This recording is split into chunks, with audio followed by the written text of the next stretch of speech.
지상에 있는 목표물을 때리려면 천룡같이 한 사거리가 500km 넘는 미사일이 필요하거든요. 근데 KF-21도 해외 시장에서 이런 애 대한 경쟁하려면 천룡이 핵심적인 무기예요. 지상에서 쏘는 버전으로 만들 수도 있고 배에서 쏘는 버전으로도 만들 수 있고 여러 가지로 다양하게 쓸 수 있게끔 개조 개발이 가능해요.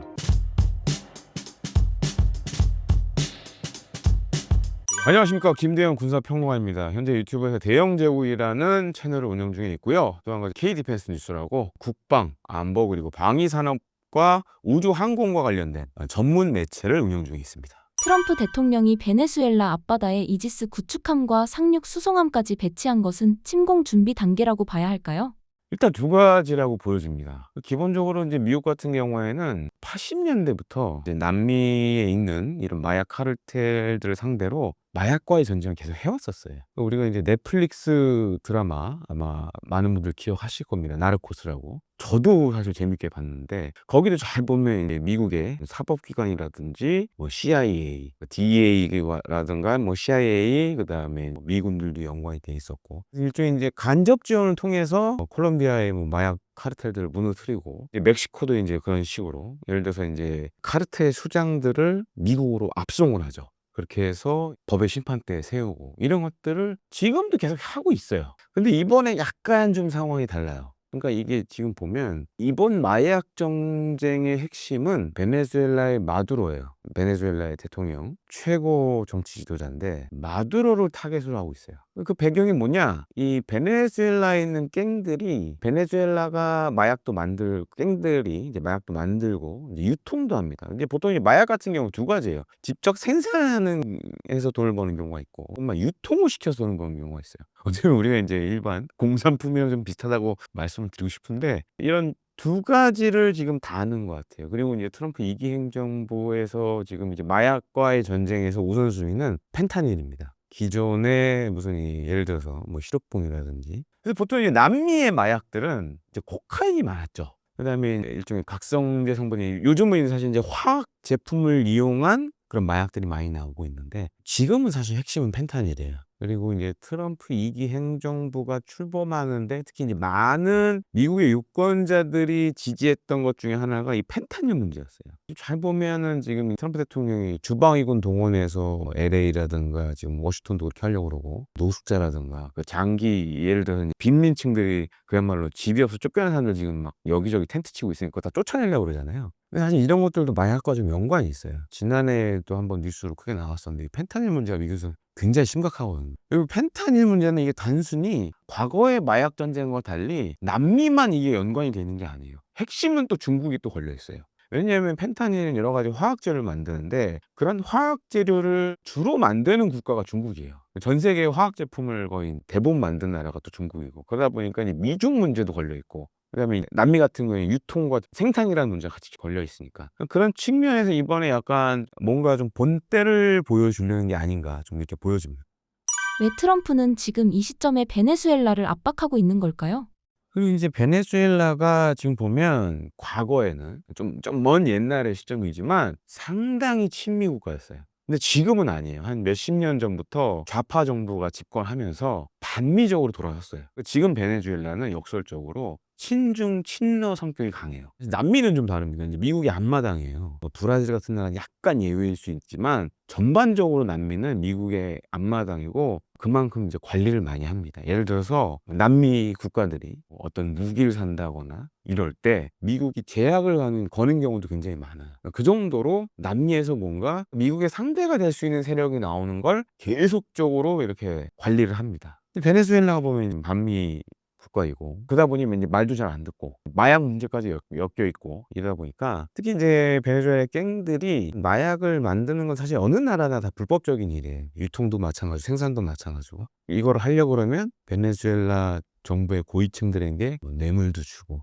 여러 가지 편의를 봐주겠죠. 베네수엘라 정부에 있는 주요 요직에 있는 사람들도 그런 뇌물을 받았으니까 이런 갱단들을 보호하거나 예를 들어서 뭐 사법적인 문제가 안 생기도록 해주겠죠. 국가가 마약 산업을 키워주는 지금 형국이 돼버린 거예요. 미국 입장에서는 이대로는 안 될 것 같다 라고 좀 생각을 하고 있는 것 같고 또 한 가지로는 지금 이제 계속 미 해군의 지금 원자력 잠수함 공격형 원자력 잠수함도 한 척 나가 있고 이지스 구축함도 지금 증파를 하고 있고 미 해병대 해병 원정 부대들도 지금 상륙함에 타고 대기를 하고 있어요. 뭐 이렇게 볼 수 있습니다. 첫 번째로는 하지 말라라는 무력 시위일 수도 있고, 두 번째로는 잠재적인 군사 공격의 준비 단계로도 볼 수 있다라고 좀 생각이 됩니다. 미국은 마약 카르텔 소탕을 외치지만 속셈은 다른 곳에 있을 수 있다고 일각은 지적합니다. 어떻게 생각하시나요? 이렇게 봐야 될 것 같아요. 지금 이제 트럼프 대통령, 특히 2기 행정부 출범하면서 이스라엘하고 이란이 이제 한번 대판 붙었잖아요. 올해. 미국이 군사 개입을 했단 말이에요.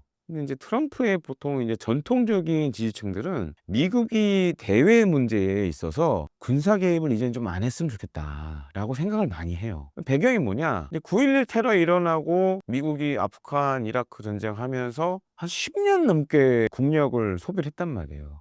근데 이제는 잘 보시면 얼마 전에 우리가 한미 정상회담도 있었지만 트럼프 대통령이 계속 얘기한 그 방위비 더 많이 내라. 그다음에 국방비도 많이 써라. 그러니까 이제 미국이 예전에는 세계 연찰로를 했지만 이제는 동맹국이 알아서 해라. 이런 게 되게 강합니다. 그게 어떻게 보면은 그런 미국 유권자들의 의견을 대변하는 걸 수 있어요. 근데 이스라엘 이란 전쟁을 중재하는 과정에서 미국이 군사 행동을 실시했잖아요. 그러면서 휴전해 버렸잖아요. 약간 지금 보면 트럼프 대통령이 이런 미국의 군사 개입에 약간 자신감을 얻고 있는 상황이 아닌가 또 생각이 되고, 또 그 과정을 보면 기존의 이제 공화당의 전통적인 개입주의자들, 국제 문제에 미국이 적극적으로 개입을 해야 된다, 이런 사람들 말을 많이 들었어요. 그래서 이제 이런 것들을 말을 듣고 해봤는데 결과가 나쁘지 않은데? 라고 지금 생각을 좀 하는 부분도 있고, 지금 뭐 아제르바이잔과 관련된 뭐 평화 노력들도 성과를 냈고, 그렇기 때문에 어쩌면 이게 단순히 무력 시위를 넘어서 펜타닐 문제와 관련돼서 우리가 직접적으로 무력을 사용할 수 있다라고까지도 좀 발전할 수 있지 않을까 좀 보여집니다.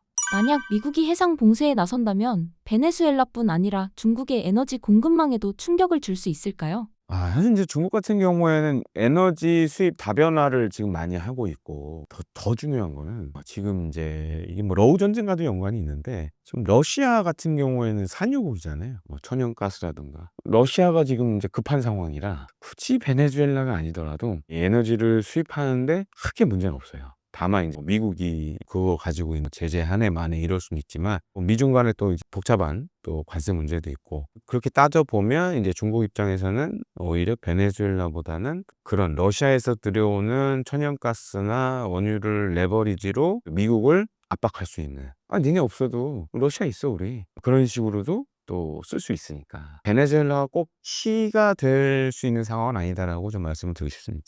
미국이 베네수엘라를 전면 침공하면 어떤 일이 벌어질까요? 먼저 군사적 개입을 했을 때 몇 가지 옵션이 있습니다. 첫 번째로는 전쟁의 신호탄으로 많이 알려져 있는데 이제 토마호크 순항미사일. 어차피 베네수엘라라든가 남미 쪽에 뭐 이런 해군력이 세계 제1의 미 해군을 압도할 수는 없거든요. 그래서 지금 잘 보시면 토마호크 순항미사일을 탑재하고 있는 이지스 구축함들을 계속 증파를 하고 있어요. 이제 잠수함도 거기도 이제 토마호크 순항미사일이 탑재되어 있는 공격형 원자력 잠수함이 이제 가 있고, 그러니까 가장 지금 선호될 수 있는 옵션은 베네수엘라의 핵심 군사시설만 토마호크 순항미사일 이용해서 이제 쪽집게 타격하는 방식, 이렇게 한번 때리고 지켜보는 거죠. 그럼 베네수엘라가 뭐 난리가 나겠지만 미국이 손해볼 건 없잖아요. 이게 하나의 옵션이 될 수 있고, 제일 작은 단계의 군사적 옵션은 그게 될 수가 있고, 아니면 이제 전면적으로 예를 들어서 이제 미 공군도 여기 이제 가세를 해서 지난번 이란 공습했듯이 뭐 B2 폭격기나 아니면 각종 이제 뭐 스텔스 전투기 F-35나 F-22 같은 전투 동원해서 기습적으로 해상과 공중에서 입체적으로 타격하는 방법도 있고, 근데 아마 이제 뭐 지상군 투입한다거나 이러진 않을 거예요. 베네수엘라를 군사적으로 타격해서 정권을 흔들리게끔만 하면 되거든요. 그런 식의 군사적 옵션은 사실 충분히 가능하다, 지금 상황에서요. 베네수엘라가 미국의 제한적 군사 작전이나 전면 침공을 막아낼 수 있는 실질적 수단은 무엇이 있을까요?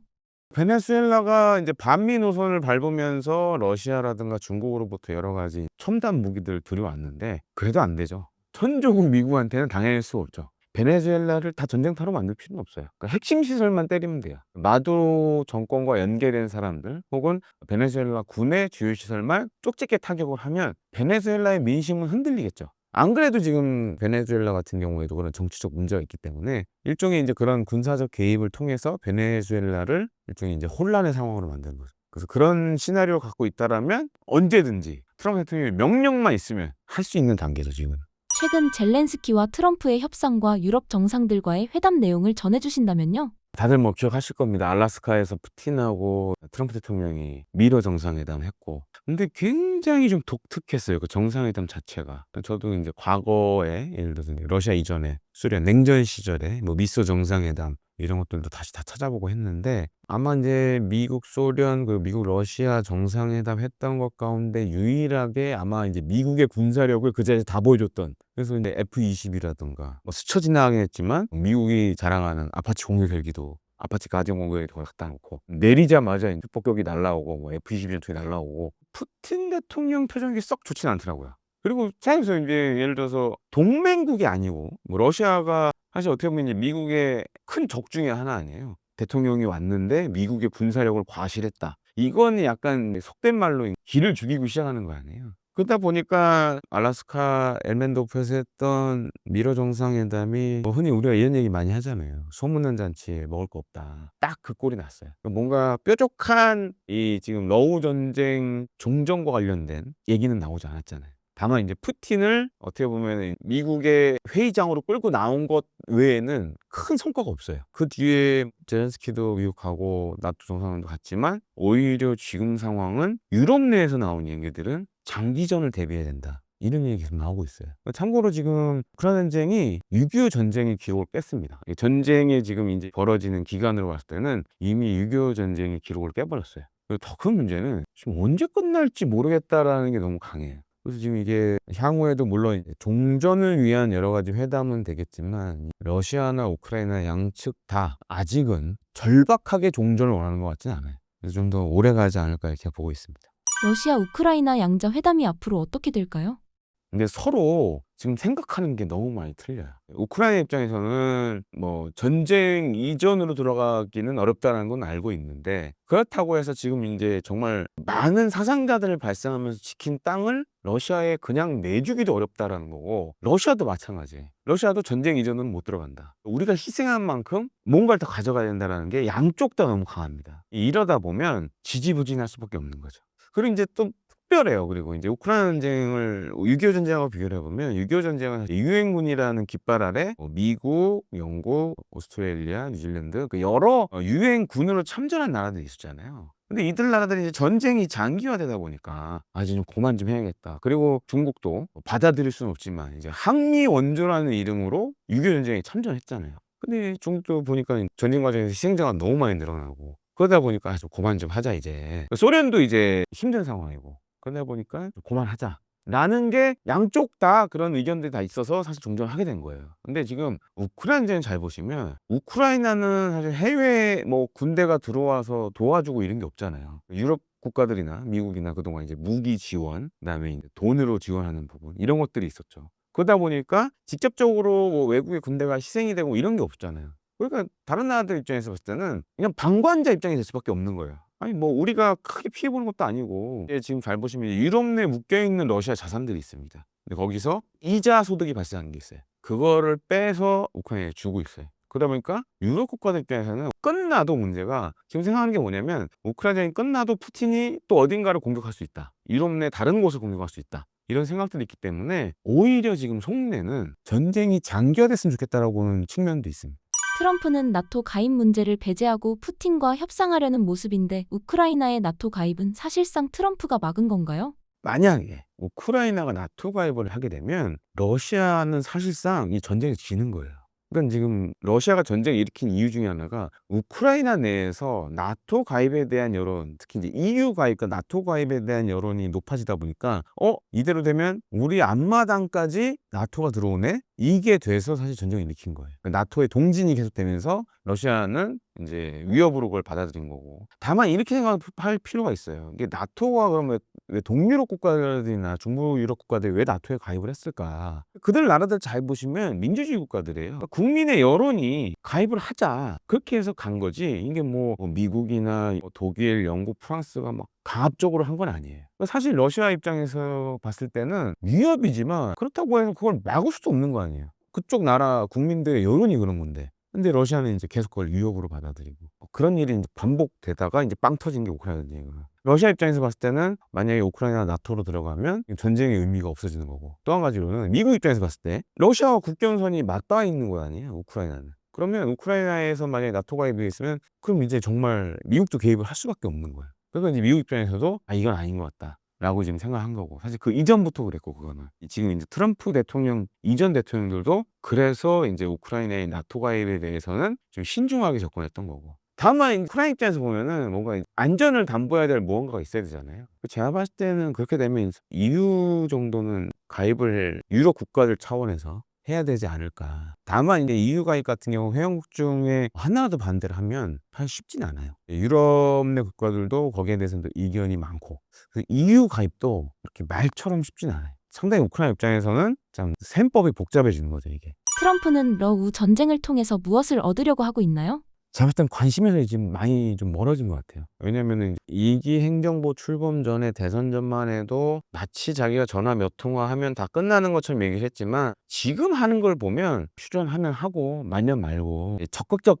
관여를 안 하는 것 같아요. 그리고 이제 이건 약간 유럽의 일이다. 유럽이 알아서 해라. 나는 중재자 역할을 어느 정도 하고 있다. 약간 이런 제스처를 지금 보여주고 있어요. 그래서 저도 우려되는 게 저런 계속 이제 장기화되지 않을까. 지금 이제 양쪽 다 그리고 러시아나 우크라이나 양쪽 다 사실 이제 그러기 상태예요. 힘들어 하긴 해요. 근데 아직 죽을 정도는 아니에요. 그게 계속되고 있어요. 어느 한쪽이 정말 이제 힘들다 해서 진짜 쓰러질 정도가 아니면 지금 상황에서는 휴전에 합의하기가 쉽지 않을 것 같다라고 보여집니다.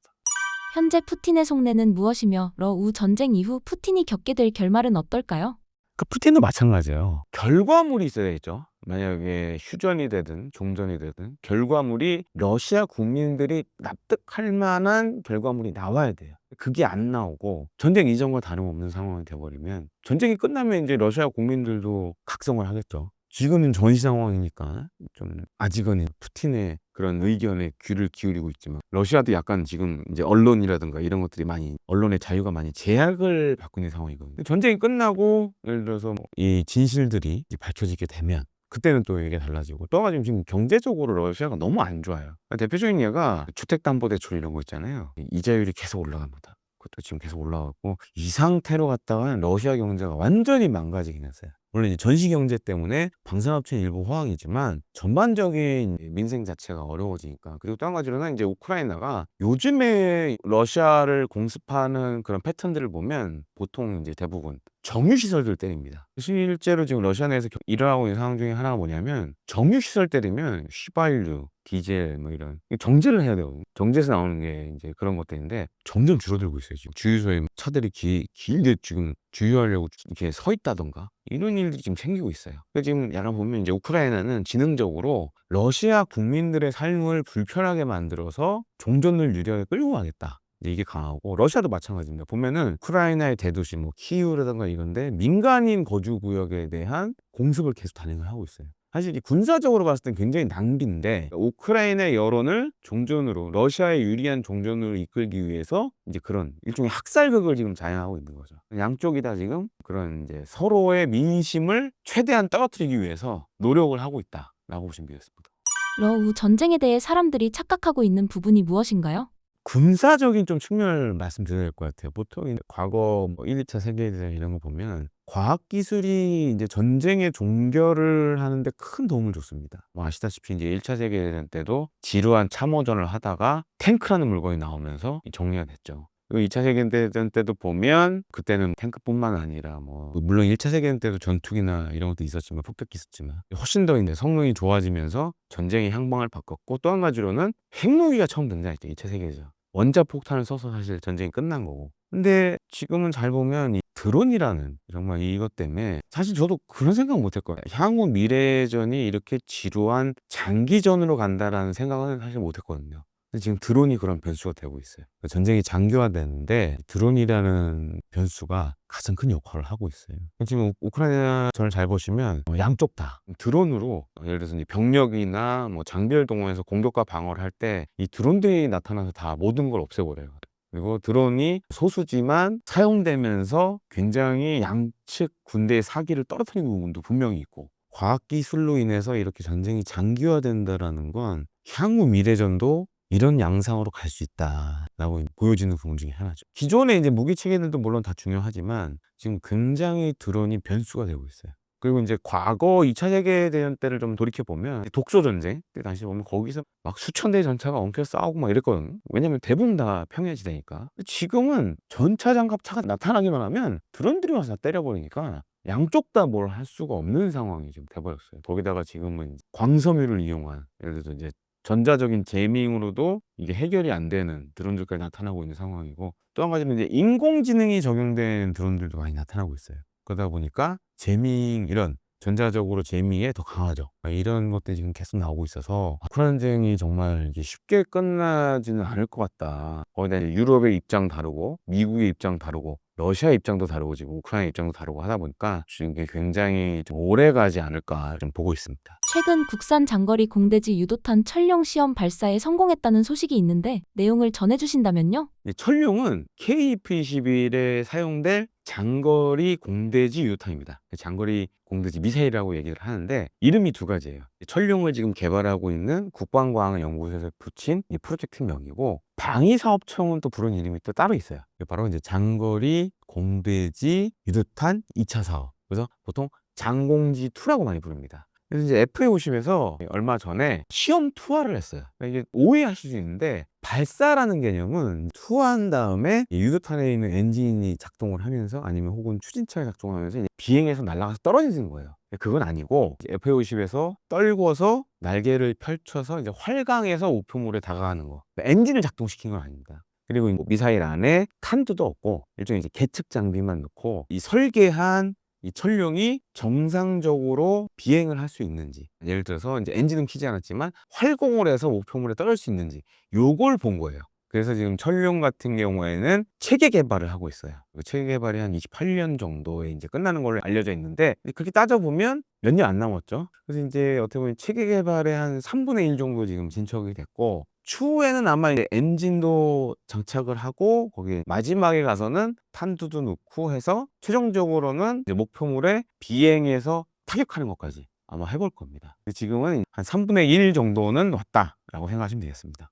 이번 성공으로 장거리 공대지 미사일 운용 가능성을 입증했는데 해외 반응은 어떤가요? 이전에 사실은 이제 문재인 정부 때 한번 보여준 적이 있었어요. 그때 이제 탐색 개발이라 그래서 보통 이렇게 나눕니다. 탐색 개발, 체계 개발로 국산 무기 개발 나누는데, 탐색 개발은 일종의 가능성을 보는 거예요. 실제로 했을 때 이게 성공할 수 있을지 없을지를 탐색 개발에서 한번 해보고, 그다음에 이제 체계 개발은 탐색 개발의 결과물을 가지고 구체화하는 과정인데, 그렇다면 왜 천룡이 중요하냐? 핵심은 이겁니다. 지금 KF-21은 두 가지 버전이 있어요. 블록 1이 있고 블록 2가 있습니다. 이제 블록 1은 공중전만 하는 기능만 갖고 있어요. 블록 2는 다임무로 바뀌어요. 공대공, 공대지, 공대함 이런 걸로 바뀌어요. 정찰까지. 근데 이제 어디 지상에 있는 목표물을 때리려면 이렇게 천룡같이 한 사거리가 500km 넘는 미사일이 필요하거든요. 여기 따졌을 때 지금 경쟁 기종들, 경쟁 기종이라고 할 수 있는 뭐 유럽의 라팔이라든가 유로파이터 타이프는 스톰 섀도우, 그다음에 저기 타우러스, 스칼프 이지 뭐 이런 장거리 공대 유도탄을 다 갖고 있어요.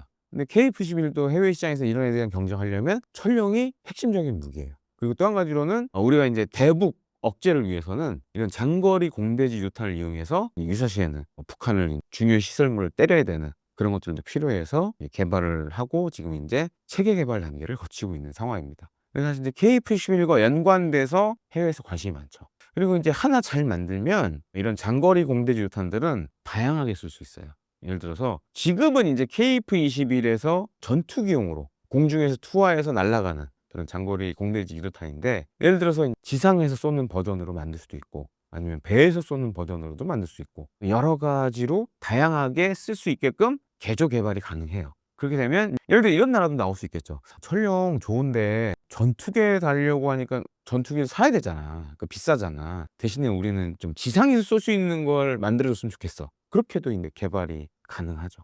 그러면 오히려 발사하는 플랫폼 가격이 확 떨어지겠죠. 전투기가 아니라 그러면 트럭에다 발사대 만드는 건 사실 이게 돈이 많이 들어가는 건 아니거든요. 그런 식으로 쓸 수 있기 때문에 사실 해외에서도 관심이 많은 K방산 무기 중에 하나라고 볼 수 있겠습니다. 천룡이 실제 KF-21에 탑재된다면 수출 판로가 더 확장될 수 있을까요? 그렇죠. 왜냐하면은 지금 이제 KF-21은 엄밀히 얘기해서 완전한 스텔스 전투기는 아니에요. 생존성을 보장하려면 이런 천령처럼 500km 이상 날아가서 적의 중요 시설을 때릴 수 있는 이런 미사일이 있어야지 KF-21의 생존성이 많이 보장이 됩니다. 그렇게 따지면 KF-21 수출에 있어서도 굉장히 중요하다라고 말씀드릴 수 있죠. 천령이 실제 KF-21에 탑재되는 시점은 언제일까요?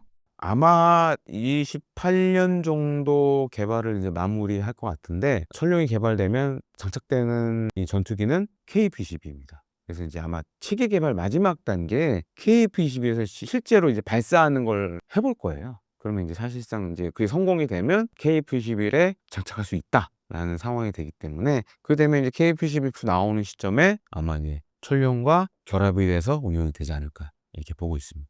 KF-21의 후속작 또는 후속 모델이 공개되었다고 하는데 이에 대해 더 자세히 설명해 주신다면요? KF-21을 만드는 이제 한국항공우주산업 카이 입장에서 봤을 때는 지금 이제 KF-21을 좀 업그레이드해서, 예를 들어서 이제 5세대 전투기라든가 이렇게 좀 변화를 줘서 좀 해외에 수출하는 거를 좀 많이 타진을 하고 있어요. 그래서 얼마 전에 이제 국내 세미나에서 한번 공개가 됐는데, KF-21EX 수출형 버전을 한번 공개가 된 적이 있는데, 사실 이전에도 한번 보여준 적은 있었어요. 그때만 하더라도 지금 KF-21 잘 보시면 기체 밑에 보면 이제 반매립 형식으로 미사일이 반이 걸쳐져서 안으로 한 반 들어있고 밖에 반 정도 보이는데, 거기에 이제 미티어 공대공 미사일 4발을 장착을 합니다. 근데 뭐 일설에 하면은 이제 그 공간이 이제 내부 무장창, 이제 무장을 안으로 넣고 여닫으면서 미사일을 쏠 수 있게끔 하는 그런 방식으로 개조가 가능하다 라는 얘기가 있어요. 그래서 그런 식으로 이제 개조해서 EX, KF-EX 모델을 한번 보여준 적이 있었고, 최근에는 이제 여러 나라들한테 좀 피드백을 받은 것 같아요. 아, 이것도 좋은데 우리가 원하는 건 좀 이제 한 2,000파운드, 한 1톤 되는 공대지 무장을 내부 무장창에 넣었으면 좋겠어. 근데 이제 KF-21은 사실 이제 전투기의 크기가 좀 제약이 있기 때문에 안에 그렇게 이제 큰 무장을 넣게 되면 어딘가 안에 공간이 줄어들어야 되죠. 그래서 이제 이번에 나온 건 보면, 그래서 우리 공군에 잘 보시면 F-15K라고 있잖아요. 그 F-15K 잘 보면 동체 옆부분에 이렇게 뽀록 튀어나와 있습니다. 그걸 이제 컨포멀 탱크라고 얘기를 하는데, 기체에 붙이는 방식의 연료 탱크가 달려 있어요. 그래서 항속거리가 확 늘어나는데, 요번에 공개된 KF-21EX는 컨포멀 탱크, 연료 탱크를 좀 늘린 붙이는 방식의 이걸 사용해서 큰 무장을 달 수 있게끔 내부 공간을 좀 조정을 한 것 같아요. 그런 식으로 지금 해외 국가에 제안을 하고 있는 상황입니다. 우리 공군이 한국형 차세대 전투기를 지금 개발을 하려고 그래요. 국내 개발을 하려고 합니다. 근데 이제 우리가 이제 공군이 생각하는 한국형 차세대 전투기는 5.5세대 아니면 이제 6세대, 5세대, 6세대로 이렇게 보시면 되는데, 두 가지 방안이 있어요. 일단은 지금 KF-21을 개조해서 5세대 전투기로 가는 방안, 아니면 아예 새롭게 만드는 방안, 두 가지가 있습니다. 근데 가장 큰 걸림돌은 이제 엔진이에요. 이제 지금 이제 KF-21에 달린 엔진은 미국 지휘사의 F414 400K 엔진인데, 그 엔진의 순수한 추력, 그걸 이제 밀파워라고 얘기를 많이 합니다. 그래서 지금 F414 400K 같은 경우에는 자료마다 좀 차이 있는데, 뭐 13,000 이상 혹은 14,000 이상 파운드 급의 그런 추력을 갖고 있는데, 지금 이제 F-35 같은 경우에 A형이나 C형 같은 경우에는 F-135 엔진을 장착을 하고 있어요. 잘 보시면 단발입니다. 엔진 하나인데 얘는 이 단발 엔진이 한 32,000파운드 이상의 밀파워를 자랑을 해요. 우리 지금 생각해보시면 KF 달리는 거는 최대 뭐 14,000 뭐 이렇게 하면 한 28,000 아니면 26,000 단발인데 F-35에 달린 엔진이 지금 우리 쌍발보다 추력이 더 좋은 거예요. 그럼 왜 이렇게 좋으냐? 안에 무장이 들어가야 되고 외부 무장도 생각을 해야 되거든요. 항속거리 이런 거 생각해야 돼. 스텔스 성능을 갖게 되면 기본적으로 스텔스 전파 흡수 재료 이런 것들을 기체에 적용하게 되면 전투기가 무거워져요. 할 수 없이 이제 추력이 큰 엔진을 달아야 돼요. 근데 단순히 추력만 크다가 좋은 게 아니라 연비도 좋아야겠죠. 그래서 F-35에 달린 엔진은 사실상 이제 5세대 엔진으로 많이 봅니다. 우리 지금 KF-에 달린 엔진은 4세대 전투기 엔진이에요. 엄밀히 얘기하면. 근데 지금 가장 큰 문제가 미국이나 뭐 이런 나라들이, 특히 이제 미국은 5세대 전투기 엔진을 더 이상 해외에 면허 생산 권한을 주질 않아요. 지금 잘 보시면 우리 KF-에 달린 F-414 엔진은 국내에서 면허 생산을 하고 있어요. 근데 미국이 미 정부나 업체나 5세대 엔진은 해외 면허 생산을 안 해요. 그럼 우리가 이제 전투기 만들려면 이게 당장 문제인 거죠. 엔진을 구하기 어려우니까. 때문에 일단 먼저 이제 엔진 먼저 추력을 한 3,000파운드 이상 키운, 지금 F414 엔진보다 추력이 3,000파운드 이상 커진 그런 엔진을 국내 개발을 먼저 시작하려고 합니다. 보통 이제 다른 나라도 비슷해요. 보통 이제 차세대 전투기 만들기 전에 한 10년 전에 엔진 개발을 시작합니다. 근데 우리 KF-21은 약간 예외로, 왜냐면 엔진 개발하고 공대공 무장, 공대공 미사일 개발에 돈이 많이 들어가다 보니까 우리는 이제 그거를 해외 도입으로 한 거죠. 대신에 이제 기체, 전투기 기체와 항공 전자장비는 국내 개발을 했고, 이런 식으로 했는데, 요번에는 좀 엔진하고 무장 먼저 하는 방식으로 진행이 될 것 같아요.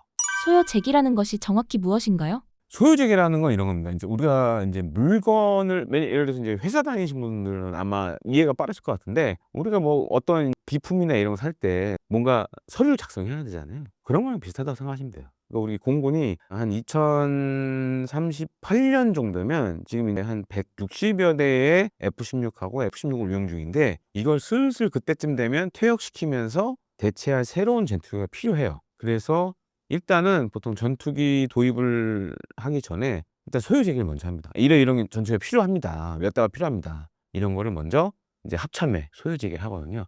예, 그런 단계로 보시면 됩니다. 최근 KF-21 블록2 조기 확보 방안이 의결되었는데 내용을 전해주신다면요? 방위사업추진위원회를 통해서 KFC 블록2 이 확보 방안이 한 1년 정도 지금 땡겨졌어요. 그래서 제가 보니까 이런 것 같아요. 사실 지금 KF-21의 경쟁 기종, 특히 이제 유럽 쪽 기종들을 보면, 뭐 유로파이터 타이푼이나 라팔 같은 거 보면, 처음에는 이제 공대공 임무만 하다가 전투기 여러 가지 항공 전자장비 이런 제약들 때문에, 무장 또 체계 통합 제약들 때문에 대부분 처음에 그쪽 전투기들도 공대공 먼저 했어요. 그러다가 다목 쪽으로 넘어갔죠. 공대지 공대함 넘어가는데, 다목 쪽으로 넘어가면서 공대지 공대함 이 무기를 통합하는 거를 빨리 할 수 있는 건 먼저 하면서 보낸 적이 있어요. 그래서 우리도 약간 비슷하게 하려는 것 같아요. 그러니까 지금 가능한 거 먼저 빨리 하자. 그러니까 이제 시간을 너무 끌지 말고 할 수 있는 거 먼저 빨리빨리 보내자. 그래서 이제 진행이 되는 것 같고, 제가 볼 때 그 중에 핵심은 이제 요번에 이제 태국 캄보디아 전쟁 때 KGB가 굉장히 유명세를 얻었잖아요. 그래서 지금 이제 KF-21에 KGB를 좀 먼저 달려는 것 같아요. KGB는 우리 국산 항공무장이다 보니까 체계 통합이 가장 빨리 할 수 있어요. 그런 측면을 고려해서 이제 KGB, 그다음에 뭐 미국에서 들어온 레이저 유도 폭탄, 뭐 이제 제이담, GPS 유도 폭탄, 그다음에 일반적인 항공 폭탄들, 유도 장치가 없는 뭐 각종 이제 멍텅구리 폭탄들도 그건 먼저 할 수도 있고. 근데 요번에 이제 빨리 한다는 걸 봤을 때는 저는 그런 이제 항공 폭탄 플러스 우리나라에서 만드는 KGB를 좀 먼저 KF-21에 달려고 하는 게 아닌가. 일단 천룡은 좀 이제 아직 시간이 걸려서 그건 좀 마지막에 할 것 같고, 그런 순으로 하지 않을까 이렇게 좀 보여집니다. KF-21이 핵심 과업 중 하나인 공중급유 시험을 성공적으로 마쳤다는 소식이 전해졌는데 어떤 내용인가요? 사실 이제 공중급유 시험 같은 경우에는 국산 전투기 개발하면서 공중급유 시험을 한 거는 KF-21이 유일해요. 뭐 그전에 이제 우리가 TO-10이나 이제 고등훈련기인 TO-10이나 TA-50, FA-50 뭐 이런 거 했지만, 사실 여기에는 공중급유 기능이 없었어요. 근데 KF-21은 만들면서부터 공중급유 기능을 집어넣었기 때문에 이건 반드시 해야 되는 거였죠. 그래서 이제 사실 준비를 많이 해왔었습니다. 또 한 가지로는 KF-21도 공중급유에 있어서 중요한 기능을 하지만 핵심은 공중급유기가 중요해요. 근데 이런 공중급유를 우리 같은 경우 분방식으로 해가지고 전투기 일종의 깔때기를 팍 꼽는 거예요. 근데 이게 굉장히 난이도가 높아요. 물론 이제 전투기도 잘해야 되는 부분이 있지만, 이제 공중급유기에서 여러 가지 전투기와 공중급유 해본 노하우가 축적이 돼 있어야 돼요. 지금 우리 공군에서 쓰고 있는 공중급유기는 에어버스, 유럽의 에어버스에서 들여온 공중급유기예요. 이제 KC-330이라고 하는데, 시그너스라고 많이 얘기를 하는데, 그때 이제 공중급유기를 우리가 유럽 에어버스부터 사오면서 절충 교육으로 이제 받아온 게 있습니다. 기술을 몇 개 받아왔어요. 그게 뭐냐면 KF-21 공중급유와 관련된 기술들을 받아왔어요. 그래서 그게 왜 중요하냐면 이제 여러 전투기랑 공중급유한 각종 데이터들을 우리한테 준 거거든요. 그걸 이제 바탕으로 해서 KF-21도 공중급유 테스트를 한 거죠. 다행히도 성공적으로 진행이 돼서 지금은 이 공중급유 부분은 완벽하게 이제 클리어가 된 상황입니다. KF-21 전력화 시기가 앞당겨지고 있는데 인도네시아와의 공동개발 관계에 어떤 변화를 불러올까요?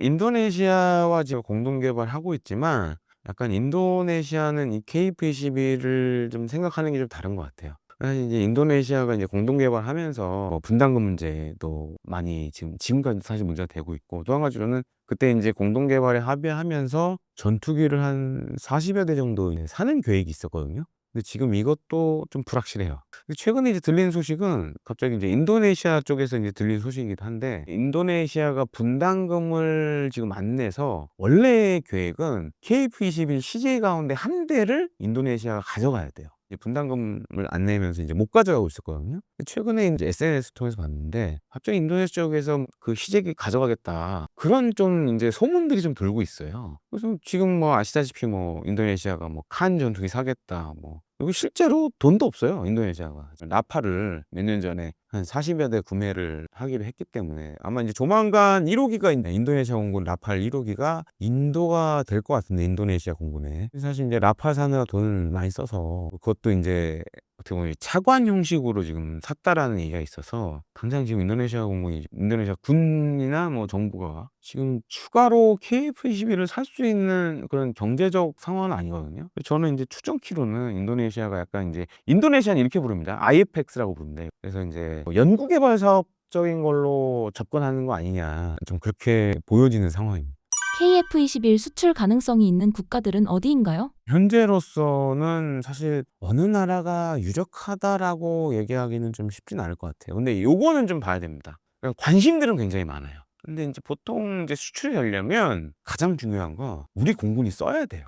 우리 공군이 한 5년 정도 써야 지금 관심 있는 국가들이 구매에 나설 수 있는 환경이 마련이 돼요. 왜냐면 지금은 일단은 지금 양산에 들어가고 있지만 아직은 이제 시지기밖에 나온 게 없어서 이걸 가지고는 사실 구매를 하는데 이렇게 많은 부분을 의지할 수가 없어요. 일단은 데이터가 없어요. 분해 쓰는 데이터가 없다 보니까, 과거 우리가 이제 T-50 해외 수출했던 거 보면 보통 이제 공군에 배치가 되고 적어도 3년, 많게는 5년 정도 운용이 돼야 이제 각종 데이터가 쌓입니다. 예를 들어서 이런 상황에서는 뭐 이런 부분이 뭐 장점이 있고 단점이 있더라, 이런 점들이 쫙 데이터가 나와야 돼요. 근데 아직은 시제기 단계다 보니까 그렇지가 못한 상황이에요. 그래서 지금 사실 이제 관심이 있는 국가들은 뭐 UAE도 있고, 그다음에 필리핀도 좀 관심 있어 하고, 또 한 군데로는 이제 말레이시아, 뭐 동남아, 중동 국가들, 폴란드도 좀 관심 있어 하고, 우리 정부나 제작사인 뭐 한국항공우주사 입장에서는 뭐 사실은 블록 1 양산은 들어가고 있거든요.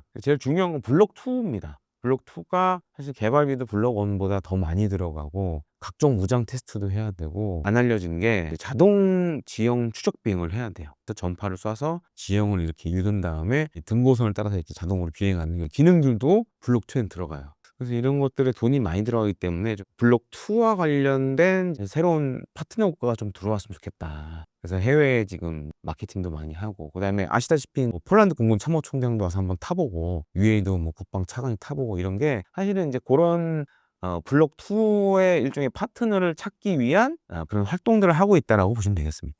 최근 추가로 주목할 만한 K 방산 소식을 전해주신다면요? 최근에 이제 주목할 만한 건 그거죠. 일단 지금 이제 CPSP라고 부르는 캐나다 해군의 잠수함 사업. 저도 뉴스 보고 놀랐는데, 지금 우리나라가 만든 장보고 3 배치 2가 CPSP 캐나다 해군 잠수함 사업에 어떻게 보면 최종 2개에 들어갔어요. 지금 경쟁 상대가 독일의 TKMS, 하나오션의 장보고 3 배치 2가 지금 캐나다 잠수함 사업에 이제 최종 후보로 올라갔는데, 사실 이제 쟁쟁했던 후보들이 많았는데 다 떨어졌어요. 물론 독일도 굉장히 유력한 후보 중에 하나로 꼽혔지만, 근데 이제 독일이 지금 이제 제안한 잠수함은 아직은 실물이 없어요. 아주 기본적인 뭐 이제 만들어요 하는 걸 시작을 했어요. 근데 지금 장보고 3 배치 2는 건조가 다 됐고 이제 진수식만 기다리고 있는데, 이 때문에 좀 제가 봤을 때 이거 한번 해볼 만한 거 아닌가. 왜냐면 이제 경쟁 상대인 독일은 아직은 실물 잠수함이 없고, 우리는 이제 실물이 있으니까. 근데 뭐 이제 저도 이제 여기저기 알아보니까 그래도 역시 이제 아직은 가능성이 반반이다라고 하는데, 일단 우리는 이제 실물 잠수함이 있으니까 그래도 좀 경쟁에 유리한 거 아니냐라고 좀 보여지는 상황입니다.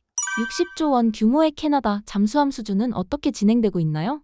지금 이제 최종 후보 2개가 선정이 됐고, 중요한 건 거기에 우리가 포함이 됐다는 거고. 근데 이게 사실 60조라는 얘기 해주셨지만, 이게 사실 이렇게 봐야 돼요. 이제는 업체의 싸움이 아니라 국가 대 국가의 싸움이 된 거예요. 국가 대표전을 해야 돼, 진짜. 왜냐면 60조 원이 이게 사실 캐나다 입장에서 작은 돈은 아니고, 예를 들면 뭐 수출금융 지원이라든가 이런 게 동반이 돼야 됩니다. 물론 이제 제작사들이 열심히 해야 되는 부분도 있지만, 이제는 정부가 나서서 정말 뛰어야 될 시간이 왔다라고 좀 말씀을 드리고 싶습니다. 구독자님들에게 한 말씀 부탁드립니다.